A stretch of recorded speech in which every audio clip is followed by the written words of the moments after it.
Bismillahirrahmanirrahim. Assalamualaikum warahmatullahi wabarakatuh. Kami mahasiswa Staisus Hasya Prodi semester 5 Pendidikan Agama Islam ingin mempresentasikan tugas strategi pembahasan Al-Quran Hadis pada bab ke-7. Selamat menyimak.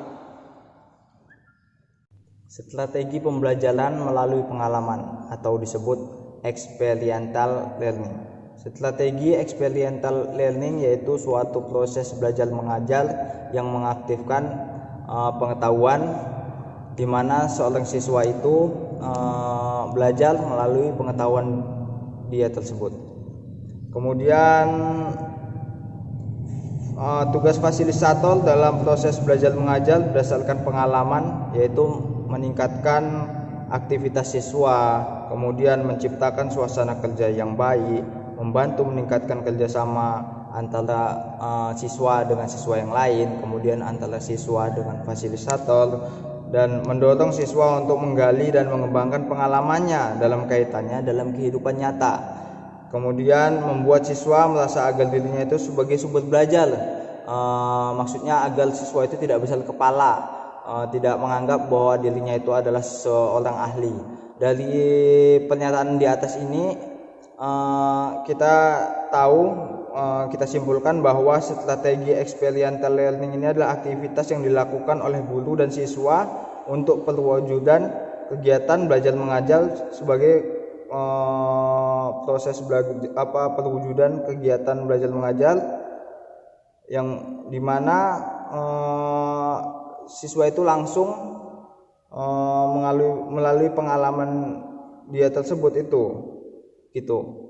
Jadi kita tahulah bahwasanya belajarnya itu dia langsung dari pengalamannya. Jadi siswa itu lebih mudah, lebih enaklah dalam proses belajar mengajar tersebut. Mungkin hanya sekian yang dapat saya sampaikan. Selanjutnya akan dijelaskan oleh saudara kita yaitu Denny Imansyah. Kepadanya kami persilahkan. Baiklah, saya akan melanjutkan penjelasan dari teman saya, yaitu mengenai poin B, tahapan-tahapan strategi pembelajaran mulai pengalaman. Adapun prinsip dasar experiential learning atau prosedur pembelajaran dalam experiential learning terdiri 4 tahapan. Yang pertama, bagian A, tahapan pengalaman nyata. Yang B, tahapan observasi refleksi. Yang C, tahapan konseptualisasi. Yang D, tahapan implementasi. Pertama, pengalaman nyata. Pada tahapan ini pembelajaran disediakan stimulus yang mendorong mereka melakukan sebuah aktivitas. Aktivitas ini bisa berangkat dari suatu pengalaman yang pernah dialami sebelumnya, baik formal ataupun informal ataupun situasi yang realistik. Yang kedua, refleksi observasi. Pada tahapan ini, pembelajaran mengamati pengalaman dari aktivitas yang dilakukan dengan menggunakan panca indera maupun dengan bantuan alat peraga. Yang ketiga, penyesuaian konsep abstrak.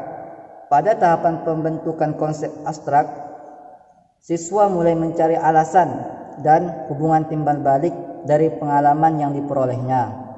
Yang keempat, aktivitas eksperimentation atau aplikasi. Pada tahapan ini, pembelajar mencoba merencanakan bagaimana menguji keampuhan model atau teori untuk menjelaskan pengalaman baru yang akan diperoleh selanjutnya. Cukup sekian dari saya. Materi selanjutnya akan disampaikan oleh Irsyan. Padanya kami persilahkan. Baiklah, saya akan melanjutkan pembahasan berikutnya dari teman saya ini. Kemudian kita membahas kelebihan dan kelemahan pembelajaran experiential learning. Adapun kelebihannya ialah 1. Meningkatkan semangat dan gairah pembelajaran karena pembelajar aktif. Yang kedua, membantu terciptanya suasana belajar yang kondusif. dan pelajar bersandar pada penemuan individu. Adapun yang ketiga, memunculkan kegembiraan dalam proses pembelajaran karena pembelajaran dinamis dan dari berbagai arah. Yang keempat, menumbuhkan kesadaran akan kebutuhan untuk berubah memperkuat kesadaran diri. Kemudian, adapun kelemahan dari model experiential learning, yang pertama ialah hanya terletak pada bagaimana Kolb menjelaskan model ini. Masih terlalu luas cakupannya dan tidak dapat dimengerti secara mudah. Oleh karena itu, tantangan yang terkait dengan penerapan model experiential learning terkadang tidak mengenai kompromi. Yang kedua, untuk mahasiswa, pengalaman yang akan diungkapnya kadang mereka merasa malu dan juga menyenangkan. Model ini lebih difokuskan pada perencanaan pembelajaran untuk digunakan dalam situasi pembelajaran di dalam kelas secara aktual. Mungkin hanya ini yang bisa dapat kami sampaikan, kurang lebihnya kami mohon maaf. Inilah presentasi yang dapat kami sampaikan, kekurangan kami mohon maaf. Wabillahi taufiq wal hidayah. Wassalamualaikum warahmatullahi wabarakatuh.